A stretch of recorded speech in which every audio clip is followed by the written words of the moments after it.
dito naman tayo mga pre para makapag-share ng tungkol sa ating architectural utilities sa electrical. Bago ako mag-umpisa, gusto ko muna magpasalamat kay Architect Aquilino C. Albiso.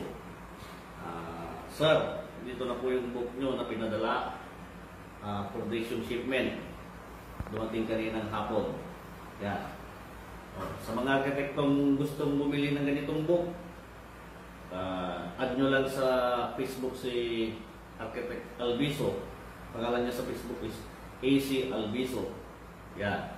Tapos contact nyo siya kung gusto nyo nang bumili ganito para sa mga arkitekto. Yan. Thank you, sir. Dito tayo.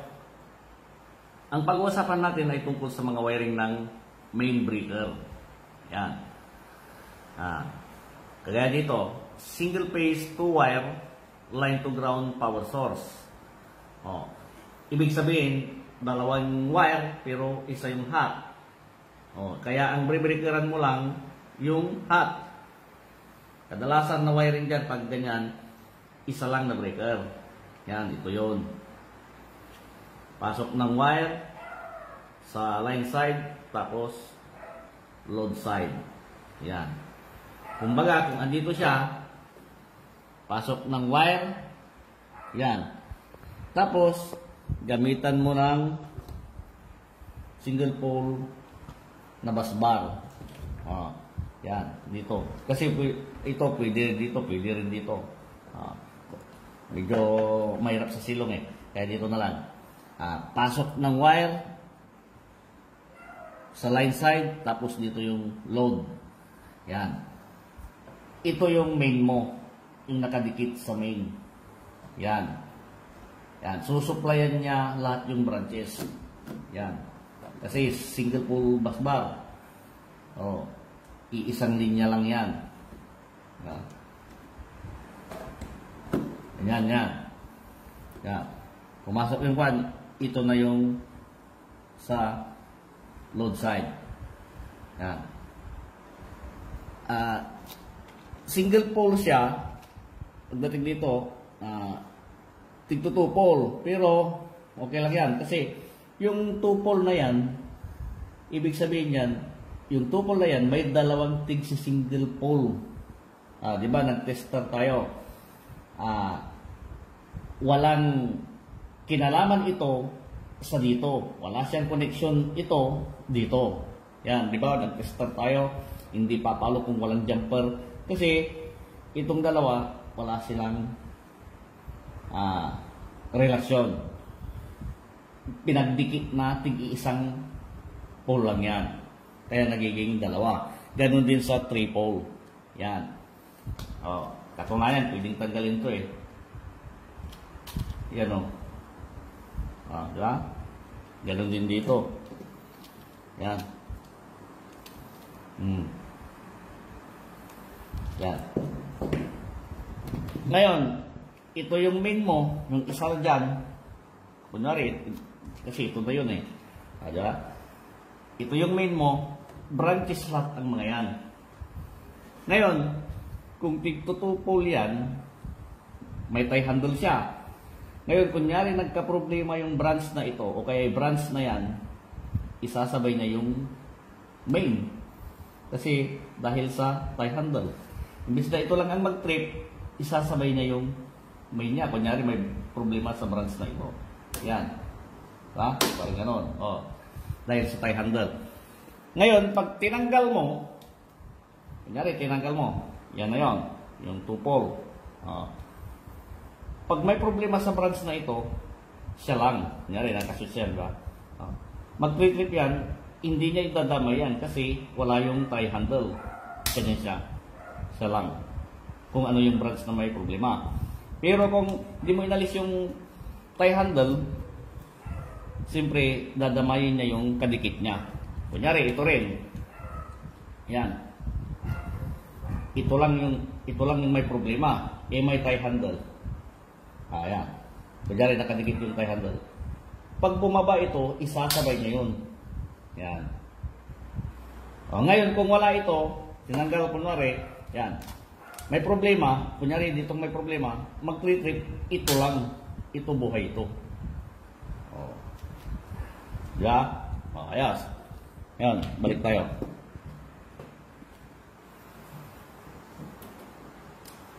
Okay na to ha. Punta tayo sa two-pole.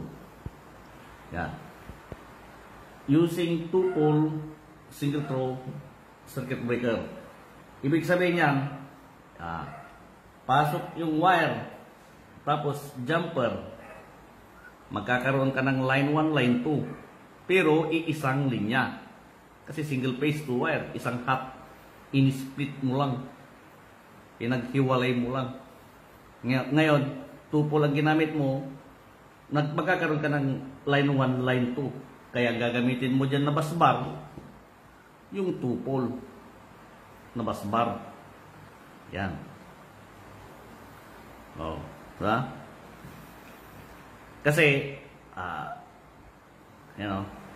ito, para dito. Yan, para dyan. Ibig sabihin, ito, control niya. Yan, alternate. Diba? Nag-tester tayo. Oh, tapos ito naman, yan. Yan. Diba? Kunwari dito. Yan, two-pole. Yung wire natin dito, diba? Dito sa silong tayo. Ay, hinangin ng electric fan. Sa silong tayo kasi medyo may hirap lagyan ng pan, basbar sa... Kaya dito, pasok ng linya sa source. Yan, pasok. Tapos jumper. Magkakaroon ka ng line 1, line 2. Susuplayan mo yung branches. Ang gagamitin mo dyan, two-pole. Yan. Yan. Line 1, line 2 na busbar. At busbar 1 at busbar 2. Yan. Yan. Nakadikit sa line 1, line 2. Yan. Naalala nyo, nag-tester tayo. Line 1, line 2. Line 1, line 2. Line 1, line 2. Lahat ng line 1, pag tinester mo, pumapalo. Kasi may continuity. Pagdating sa line 2, hindi papalo. Kasi wala silang continuity. Separate yung busbar na dahil two-pole. Diba? Yun. Yung neutral dito kukonek. Tapos, kuha ng linya sa mga branch. Diba? Dito lalabas yung mga branch eh. Yan. Yan. Kung ito dito, tapos yung linya mo dito, tapos nag-jump pa na ganyan, dito ka, ito, tapos labas yung mga para sa branch. Kukuha ng wire din sa neutral, tapos sa ground. Yan yun. Okay. Hindi ko masyadong nababanggit yung tungkol sa neutral kasi ang didikitan niyan lahat dito. Yan. Dito sa ano to? Busbar. Neutral busbar. Dito tayo. Triple single throw circuit breaker. Yan. Dito tayo. Yan. Ibig sabihin yan, pasok. Yan, pumasok. Jumper, jumper. Pasok, jumper, jumper.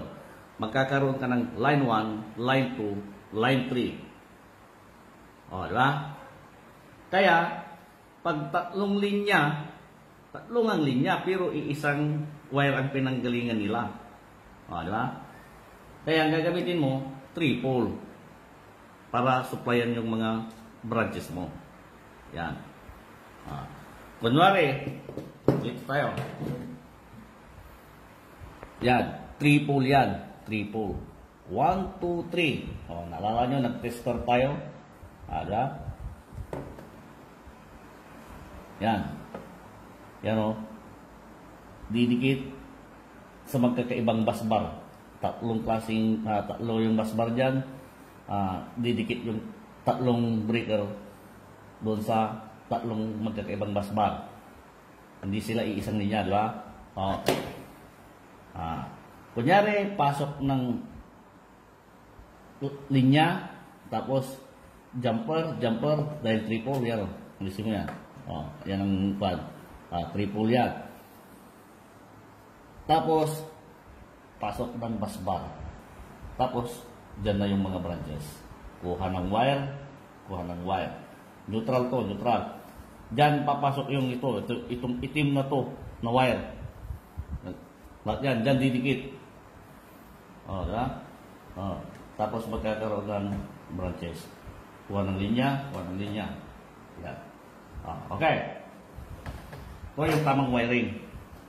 Pagdating sa single phase 2 wire, na ang gagamitin mo ay, kunyari single pole, o kaya double pole, o kaya triple. Ito yung tamang wiring. Ngayon, may nakita ko sa may nakita kong na-research ako na recommended daw ng engineering daw. Pero pag ganito, sa akin mali eh. Wawiring mo yung 3-pole na circuit breaker, single phase 2 wire, line to ground power source, ganito daw.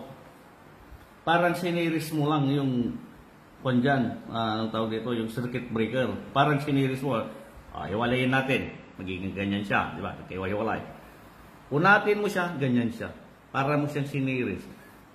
Parang yung breaker na tatlo, yung triple, ginamit ng iisang linya na ang ilalabas din ay iisa lang. Alin ang mas tama. Pero sabi nila, ito daw ang recommended. Di ko lang alam. Pero sa akin, bali yan eh. Ito yung tama sa akin. Ito, pasok ng linya sa line side, tapos jumper, tapos kakabitan ng triple na busbar.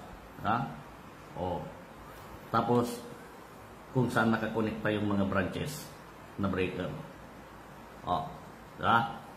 Okay. Siguro tama din yan sa kanila, pero ito yung tama sa akin. Sa akin, alanganin to. Sayang yung breaker na dalawa. Diba? Sabi ko nga, pag triple, parang isang single pole na pinagdikit-dikit lang yan. Di ba? Pag-testerin mo dito, ganyan, hindi papalo. Nakaswitch. Hindi papalo. Kasi wala silang relasyon. Ganon mo din, wala din. Maliban kung lagyan mo ng jumper. Kaya nga, di ba? Nagja-jumper tayo. Para may tatlong hot wire na lalabas dyan, pero iisang linya. Kahit magdikit yan, di yan susukit kasi isa yung linya na pinanggalingan nila, di ba? Okay.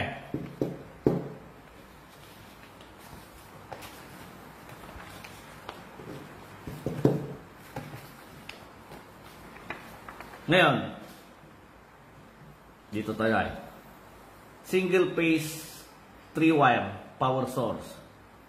Main breaker wiring. Pwede ka bang gumamit ng single pole? Yan. Single phase 3 wire power source.